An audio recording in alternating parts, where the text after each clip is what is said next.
Hello ನನ್ನ ಸ್ನೇಹಿತರೆ, welcome to our channel. Egg ಬಿರಿಯಾನಿನ ಇವತ್ತು ಹೇಗೆ ಮಾಡೋದು ಅಂತ ನೋಡೋಣ. ಆಯಿಲ್ ಕಾದಿದೆ. ಆಯಿಲಲ್ಲಿ ಬಿರಿಯಾನಿ ಸ್ಪೈಸಸ್ ಎಲ್ಲ ಹಾಕ್ಕೊಂಡು ಫ್ರೈ ಮಾಡಿಕೊಂಡು, ಈರುಳ್ಳಿನ ಹಾಕ್ಕೊಂಡು ಬಣ್ಣ ಬದಲಾಗೋವರೆಗೂ ಫ್ರೈ ಮಾಡಿಕೊಂಡು, ಮೆಣಸಿನ್ಕಾಯನ್ನು ಫ್ರೈ ಮಾಡ್ಕೊಳ್ಳೋಣ.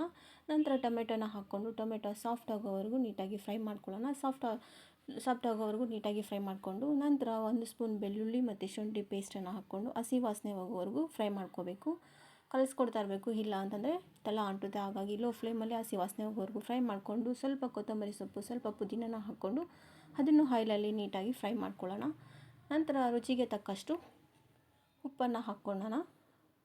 ನಂತರ 1/4 ಟೀ ಸ್ಪೂನ್ ಅರಿಶಿನ ಹಾಕ್ಕೊಂಡು, 1 ಟೀ ಸ್ಪೂನ್ ಧನಿಯಾ ಪೌಡರ್, 1 ಟೀ ಸ್ಪೂನ್ ಅಚ್ಕಾರದ ಪುಡಿ, 1 ಟೀ ಸ್ಪೂನ್ ಚಿಕನ್ ಮಸಾಲಾನ ಹಾಕ್ಕೊಂಡು ನೀಟಾಗಿ ಆಯಿಲಲ್ಲಿ ಫ್ರೈ ಮಾಡ್ಕೋಬೇಕು. ಆಯಿಲ್ ಬಿಡೋವರೆಗೂ ಫ್ರೈ ಮಾಡ್ಕೋಬೇಕು, ಹಸಿ ವಾಸನೆ ಹೋಗೋವರೆಗೂ. ಈಗ ಆಯಿಲೆಲ್ಲ ಬಿಟ್ಟಿದೆ. 2 ಗ್ಲಾಸ್ ಅಕ್ಕಿಗೆ 4 ಗ್ಲಾಸ್ ನೀರನ್ನು ಹಾಕ್ಕೊತಾ ಇದ್ದೀನಿ. ಈ ನೀರು ಒಂದು ಕುದಿ ಬರೋ ಅಷ್ಟೊತ್ತಿಗೆ ಅಕ್ಕಿನ ತೊಳೆದಿಟ್ಕೊಂಡಿದ್ದೀನಿ. ಈಗ ಅಕ್ಕಿನ ಹಾಕ್ಕೊತಾ ಇದ್ದೀನಿ. ಈಗ ಅಕ್ಕಿ ಹಾಕ್ಕೊಂಡು ನೀಟಾಗಿ ಕಲಿಸ್ಕೊಟ್ಟು, ಉಪ್ಪು ಮತ್ತು ಖಾರ ಎಲ್ಲನೂ ಕರೆಕ್ಟಾಗಿದೆಯಾ ಅಂತ ಹೇಳ್ಬಿಟ್ಟು ಒಂದು ಸರಿ ಚೆಕ್ ಮಾಡಿಕೊಂಡು, ಏನಾದರೂ ಉಪ್ಪು ಖಾರ ಕಡಿಮೆ ಇದ್ದರೆ ನಂತರ ಹಾಕ್ಕೋಬಹುದು. ಈಗ ಒಂದು ಕಡಾಯಿನಲ್ಲಿ ಆಯಿಲನ್ನು ಹಾಕಿ ಸ್ವಲ್ಪ ಉಪ್ಪನ್ನ ಒಂಚೂರು ಹಾಕಿ, 1/4 ಟೀ ಸ್ಪೂನ್ ಅರಿಶಿನ ಹಾಕ್ಕೊಂಡು, 1/4 ಟೀ ಸ್ಪೂನ್ ಮೆಣಸಿನ ಪುಡಿ, ಖಾರದ ಪುಡಿನ ಹಾಕ್ಕೊಂಡು ಆ ಮೊಟ್ಟೆಗಳನ್ನು ನೀಟಾಗಿ ಫ್ರೈ ಮಾಡ್ಕೊಳ್ಳೋಣ. ಕಲಿಸ್ಕೊಡ್ತಾ ಇರಬೇಕು, ಇಲ್ಲಾಂದರೆ ಒಂದು ಕಡೆ ಫ್ರೈ ಆಗುತ್ತೆ, ಒಂದು ಕಡೆ ಫ್ರೈ ಆಗೋದಿಲ್ಲ. ಹಾಗೇನೂ ಆಗ್ಬೋದು. ಹಾಗೆ ಹಾಕೋದ್ರಿಂದ ಮೊಟ್ಟೆ ಅಷ್ಟು ಟೇಸ್ಟ್ ಬರೋದಿಲ್ಲ.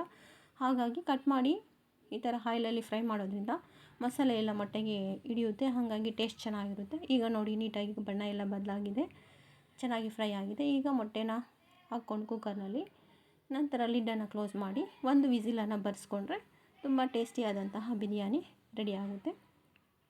ಈಗ 1 ವಿಸಿಲ್ ಬರೆಸ್ಕೊಳ್ಳೋಣ. 1 ವಿಸಿಲ್ ಬಂದಿದೆ, ಓಪನ್ ಮಾಡ್ತಾಯಿದ್ದೀನಿ. ಈಗ ಲಾಸ್ಟಲ್ಲಿ 1 ಸ್ಪೂನ್ ತುಪ್ಪನ ಹಾಕ್ಕೊಳ್ಳೋಣ.